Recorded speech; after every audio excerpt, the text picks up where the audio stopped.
Moscow is on fire. Putin is receiving congratulations from Donald Trump. The decision has been made. Tomahawks will fly straight to the Kremlin. Meanwhile, in America itself, there's a collapse the likes of which hasn't been seen in decades. Airports are paralyzed. They say the Russian trace has reached there as well. Wow, damn it. Let's discuss this, friends. Right now on the show, Razborka. I'm Alexander Prepodobny.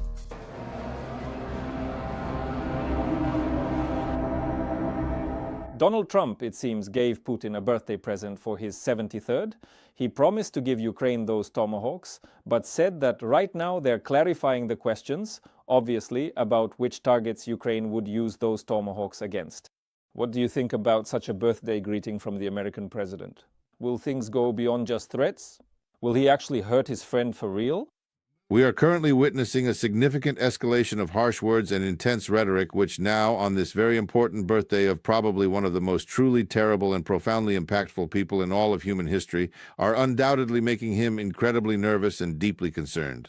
Vladimir Putin has indeed done so many truly terrible things, and even on his birthday, it's actually such a profoundly dark day that it's incredibly hard to even make a joke after what tragically happened in Israel 2 years ago. So that's precisely how it is, unfortunately. But nevertheless, you're right, because probably from Putin's point of view, and this is kind of the key here, he clearly takes all of this very personally. Both the personal congratulations and the threats and the assurances from Trump that there could be trouble, that he's starting to think about it, like he's almost made a decision. The only question is where to strike and so on. Those of us who follow Trump know that it's all just words. Words, words, but where are the actions? There are very few actions. Come back in 2 weeks. But if you're Putin and there's a discussion going on about whether to give Tomahawks to strike at you or not, it's very hard to imagine that you wouldn't take it personally, that it's just the president's idle talk. And Putin starts to react. So let's watch how he will respond. But if he goes too far, like when things went too far with the Chinese before we started, so to speak, before they began to find common ground, our tariff shot up to 145%. And even now, it's not entirely clear. On the one hand, they sort of calmed down, but on the other hand, the tariffs are hitting the economy so hard, it's a nightmare. But nevertheless, it's very important to find common ground with dictators. And for Trump, he needs to shout a bit at first. But Putin takes this personally, and he sends signals that you shouldn't even mention Tomahawks. It's like a nuclear threat. Trump said it's like that word starting with N that you can't say. Apparently, that was a hint to Medvedev, who keeps wielding this club nonstop. And so Trump is showing that he's more responsible because he doesn't bring it up. Unlike Medvedev, for example. But Tomahawks aren't a nuclear threat. They're just some kind of weapon. There are different kinds of missiles. So what? Trump absolutely does not talk about, God forbid, going to war with Russia. No. Or, changing the government in Russia. No. It's just so that Russia will sit down at the negotiating table. There is, however, an interesting opinion that if Putin sits down at the negotiating table and the war ends, he'll be overthrown immediately. But I don't think that's what Trump considers his priority. That could be a side effect of Trump not thinking about the consequences, and that's why he doesn't understand why Putin can't sit down at the negotiating table. But for Trump, there's absolutely no priority to go to war with Russia or do anything bad. He just wants to make some money and force Putin to the negotiating table. But Putin apparently seems to see this whole situation differently. Putin said that if the American administration decides to supply Ukraine with Tomahawks, it will ruin their budding relationship with Trump, which has only just begun to take shape. On the one hand, experts say that Trump waited for a pause after the obvious fiasco in Alaska, when Putin simply outmaneuvered him with his inaction during all those rituals and ceremonial receptions. And Trump waited so that people would at least somewhat forget about it. And now he is starting to take action. And here's my question. Has Trump realized that he will have to ruin his relationship with Putin? Or does he still hope that he can preserve that relationship, even while doing what he's trying to do now, or declaring what he will do? Everyone is sending their own signals right now, because Trump is hoping that he will, of course, have good relations with Putin. He absolutely hasn't given up on that idea. He just decided he's trying to help Volodya get rid of this ballast called Ukraine. Just drop it already. Let's move on. And Putin is reminding, regarding improving relations, I think it's kind of a reminder in a broad, specific sense that, one authoritarian leader recognizes another authoritarian leader. We finally started to build a relationship. Well, you could say that now we have such people at the head of national intelligence, and in general, Russia's friends in this administration are in a good position. So you could say that's what these improving relations are about. But these are already people who have joined this administration, and they're already there. But I think these improving relations might be a hint to Trump that the business projects he wants so much, the ones he could profit from, could fall apart if Trump sends those Tomahawks again. Because there were very few signals. And in this interview with that journalist whom they regularly pull out of the car trunk to tell him something or whatever else, well, or at Valdai, for example, but the messages are very brief, that Trump is a good person. We believe in Trump. Trump is ours. Don't give out tomahawks. Tomahawks would really ruin our mood. And if we end up in a bad mood, you won't like it. We don't cause trouble. What do you mean we don't cause trouble? When that's basically all Russia ever does. It's like a Shapokliak country. Good deeds won't make you famous. And what I see here is just a very nervous Putin who is trying to send a signal, but Trump just isn't picking up on it. Maybe Putin needs to get on Fox News because Trump seems to only take in information from there. When the governor of Oregon tells him, nothing is happening here, there's no need to send troops. And Trump says, so you're telling me that what I see on TV isn't true? Maybe no one told him enough about the Tomahawks, but I think the message got through. And on both sides, Putin has made enough statements. We'll see. After all, Trump always has the same answer. Give me 2 weeks and we'll see what happens. Words are just words, but there are no actions. But if Putin gets too nervous and starts doing something in response to the words, that's when unpredictable actions could happen. But it seems to me that when it comes to escalating from words to action, Trump in general doesn't show much appetite for actually making that move. He still prefers to talk. He specializes in yelling at someone, forcing someone to do something. He operates on a very personal level. That's it. But he was never able to yell at Putin. It's important to note that in recent months, experts have observed, or rather pointed out, an increase in strikes on the most distant points of the Russian Federation, as far as Ukraine is able to reach, 3,000 kilometers, places like Tyumen and Omsk, including oil depots and everything related to the oil industry, which are being attacked regularly. Well, we'll see, yes, whether these strikes will be carried out with Tomahawks. Yuri, I want to ask you about the situation with the shutdown. How does this actually affect life in America and decision-making in America? Let me remind you, this is essentially a suspension of government operations, to put it plainly. Now, Russian propaganda is writing, and I want to ask you how true this is, that this is happening for the first time at Burbank Airport. That's in California. There, air traffic controllers have basically stopped working, the control tower is shut down, and the ground services are completely closed. In short, it's pretty much a collapse in the airport's operations. Have you heard anything about this? And in general, what has changed in America now because of the shutdown? Has anything changed? The shutdown has given a lot of power to the president because what we're seeing now, after 3 years of discussions, almost 4 years of nonstop debate about the war in Ukraine and what's happening with the peace process and how often it's a stillborn process, since no one is planning to stop fighting for various reasons. In this sense, it's very interesting for me to watch what's happening now between the Democrats and the Republicans who have decided to fight. And by fight, I mean that the Democrats have said, you know, we need to draw the line somewhere to have our own Borodino, and we're going to make it over this budget because you need our votes. If we don't vote for your budget, then the government shuts down, the federal government stops, and the federal ministries basically cease to function. And Trump said, excellent. Then it's like Squid Game. We turn off the lights and see what happens when the lights come back on. And in this situation, even more responsibility falls on the president himself. And according to recent polls, more American citizens blame the current president than the Democrats for the government shutdown, well, the federal government shutdown, because, well, he is indeed the president, and he should be the one to ultimately resolve it. On the other hand, in the end, it seems that even bad popularity, low approval ratings are not a significant obstacle for Donald Trump. He's just saying that people don't post polls that show me at 65% popularity. Yeah. And when Biden said this, we said he had problems with reality. And when Trump says this, oh, he may have classified information. And at this time, when our federal government has shut down and the president has to decide what works and what doesn't, and this affects support for Ukraine, I think, in a very concrete way, because those he doesn't like, for example, federal employees who are currently not working, are now the ones affected.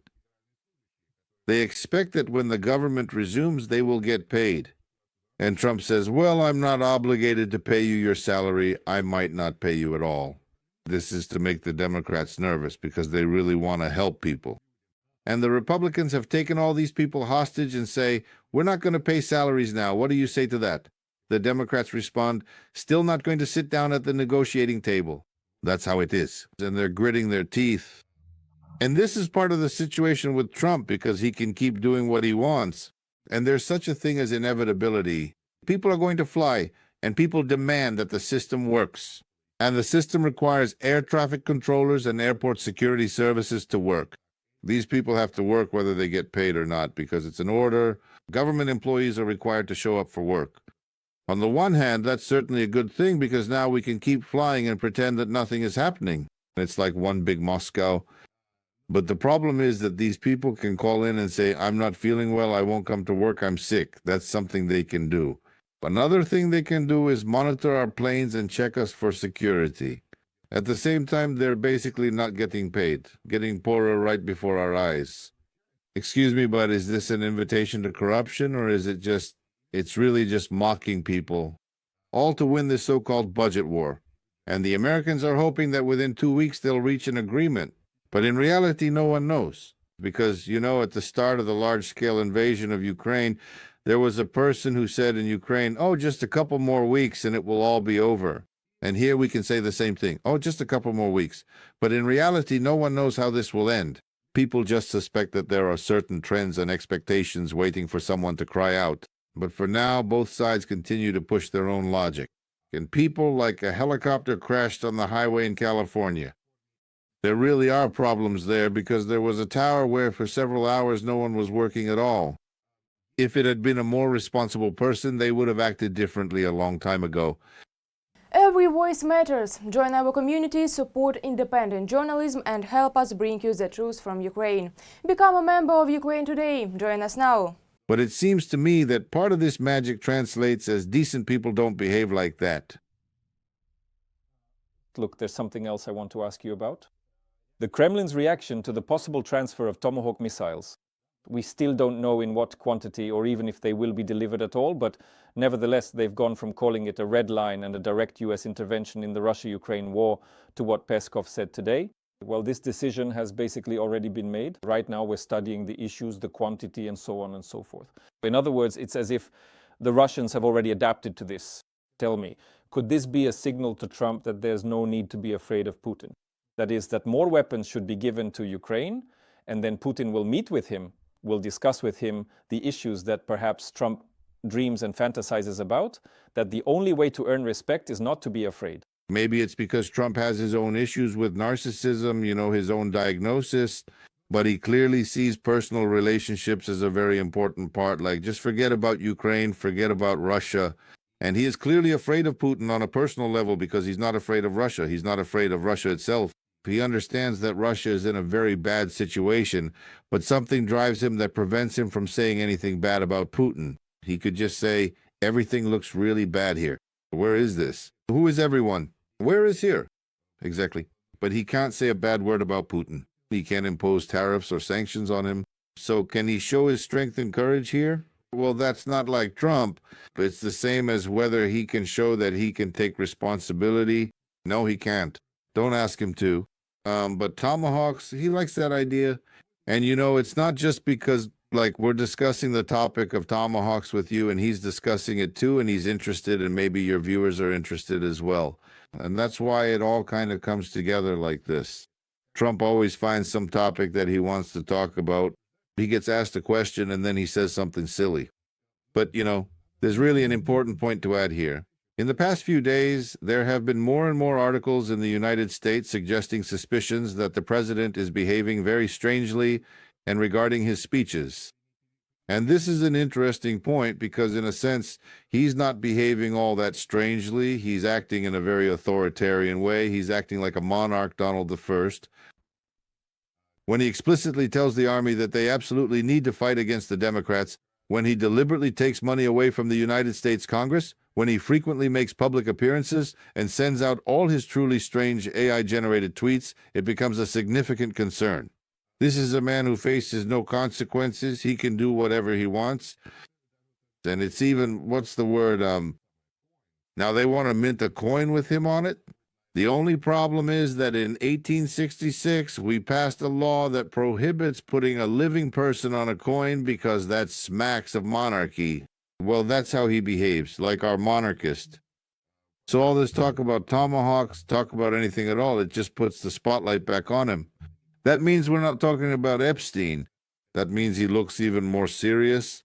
And for Putin, this is a list of problems because the narrative is changing. Instead of talking about a suffering Ukraine, we're talking about a strong Ukraine. Instead of talking about barbaric Russia, we're talking about a burning Russia.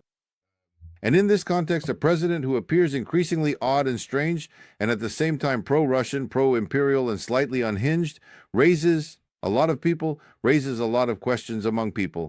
It's interesting whether this is just a stage in the slide into this authoritarian darkness, or if it will serve as some kind of signal to someone like, well, he's crazy, so maybe something should be done about it. We'll see. For now, we're just kind of forming an understanding. Well, Trump has been communicating, including, as I understand it, with the Prime Minister of Canada. He discussed the possibility of creating a joint system, a new missile defense system called the Iron Dome. A missile defense system, right? Air defense, missile defense. Previously, he used to say that Canada was basically just another state of the US, but it seems the rhetoric has changed. Also, in this speech, Trump reminded everyone that he gets along well with Putin, but is disappointed in him. He thought the conflict in Ukraine would be resolved much more easily. He noted that resolving the conflict, now I'm quoting Russian propaganda, in Ukraine might turn out to be more difficult than in the Middle East. Well, I have two questions right away. First, has Trump calmed down about Canada? Please tell us. And second, why is he once again talking about this friendship with Putin and their good relationship? Well, he consistently keeps backtracking with regard to Vladimir Putin because sometimes he emphatically says that he is an aggressor, then he says he merely annoyed him, then he declares he is absolutely terrible, and then, quite surprisingly, he suggests he is not so bad after all. So here, again, these are Trump's words. He just goes back and forth, back and forth. We already know this. But the question about Canada is interesting because on the one hand, we hear a bit less about Canada being the 51st state, and I feel like that topic has now gone from the surface to beneath it. Because I think that those who support Trump haven't given up on that idea. They just understand that now is not the time to stir up this topic. And in Canada, those who support the fact that there are Trumpists both there and here, well, they're kind of changing their rhetoric. By the way, it's interesting that now Vivek Ramaswamy, who once ran for president, is currently running for governor of Ohio, and he's a Republican Party candidate and is now trying to win over Democrats to his side, saying that we shouldn't be so aggressive, like, let's attack the liberals. The main thing is to make the liberals cry. It's, well, come on, there's no need for that. So they understand that there are topics that need to be pushed. They understand which topics, when to push them, and all of this is important. And on the other hand, there's the situation with Greenland, which continues. Now, there was just an article, several articles, about how Trump sent his people to Greenland, where, on the one hand, they were supposed to look for elements that, so to speak, want to separate from Denmark. On the other hand, they were supposed to establish connections with Greenlandic politicians. And thirdly, to find some zones of conflict, some crucified boys that could be used in such a situation. It's just that now, again, is not the time, partly because the playbook on the one hand is clear, and so Greenland should get ready. On the other hand, Trump is now in a big race against time because he is rapidly losing popularity and his desires are only growing stronger. The urgency is increasing. He now realizes that he may have less time than he thought. But on the other hand, the protection and, how should I put it, the defense against him is less than expected. That's why we see more and more statements now as if he's pushing. Now the Army should be in Chicago. The Texas National Guard should be sent to Chicago. On the one hand, I kind of think about going there. It's an hour's drive from me to see for myself. But on the other hand, I wonder, do I really need that? So, kind of a semi-military correspondent. I never wanted to be a war correspondent, Alexander. So that's the situation with Canada. But before the meeting, I saw that Prime Minister Carney sent some very nice words toward Trump, saying how great and wonderful he is. By the way, Putin could learn from that. It's no longer enough to just say that Trump is a reasonable person. There's an escalation of compliments going on too, so you have to keep complimenting more and stretch your tongue even further. Yuri, I suggest that if you do end up going on this trip, you take one of your guitars as a cover. You'll just be going to a music festival. No one will suspect a thing. Yeah, I'm just here playing the harmonica in front of passers-by. Yeah. And I'm recording everything on a dashcam. Thank you so much, Yuri, for joining us on the air. Yuri Rashkin, friend of Ukraine, public figure, goodness, host of the YouTube channel Rashkin Report, and among other things, a representative of Rock County, Wisconsin. Thank you. All the best, Yuri. Goodbye.